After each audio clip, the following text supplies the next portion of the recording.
Hello, I'm Anthony Gismondi and welcome to our latest video in which we follow a year in the life of a BC wine grower. Each season we'll be looking in on 4 different wine growers from separate regions around British Columbia.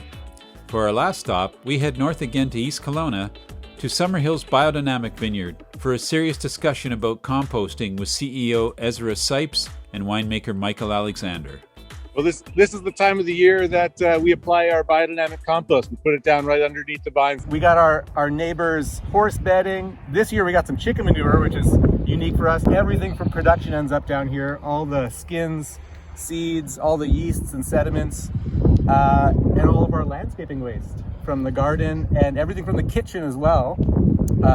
You know, if you eat in our restaurant, you don't finish your plate, it'll get scraped into the compost bucket. And then finally, all of the biodynamic preparations, which are added to aid certain processes of the decomposition. And Michael, what do you do with it? How do you spread it? How deep is it, or how do you use it? So we do some soil samples on all the different blocks to see what they need. We also look at what last year's fruit looked like. And the crew will go out. We've got a compost spreader. Some of our steeper blocks, they actually go out with a couple buckets, and they bucket a little compost onto each vine. So instead of just doing a blanket across the farm, we try and read each plant, try and read each block, and apply it where it's really needed, and it will do the most to create the healthiest vines. Tony, you've been here before and you know that we don't like to expose the soil. We like to keep a ground cover over everything, and that's so we can keep a living soil with, you know, a biome, right, with bacteria and fungus living there. And our soil naturally is very sandy silt.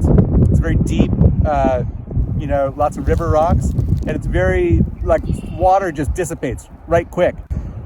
So the primary thing that we're adding is organic matter so that the life and the soil, rather the water, has something to like cling onto and stay stable to support that web of life over time. And then what happens is the roots, you know, form a connection with that web of life, and they're able to get what they need from the soil. And then Michael gets grapes that have the nutrients available for them to turn into good wine. Composting is just one of many tools biodynamic farmers use in the vineyard. Sections of the farm are set aside for biodiversity, and a whole farm approach is applied to managing the land's overall health. We asked Michael if there was a key time, according to the biodynamic calendar, to spread compost. We love to get it on this time of year, as we're seeing more life in the vineyard, more life in the cover crop and in the soil. We love to get the compost out there. We normally wait for root days. We take a look at the moon to see when it's waxing or waning.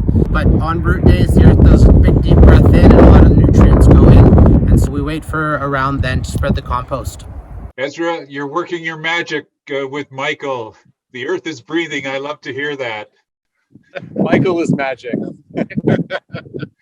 Thank you, guys. I hope you get off to a great start this spring. It looks like the compost is really ready to go. Yeah, thanks, Tony. Look forward to sharing these wines with you.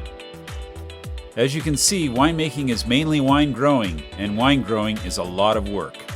We'll be back in the summer to have a look at flowering, fruit set, shoot thinning, and a whole other set of tasks that make up a year in the life of a BC wine grower.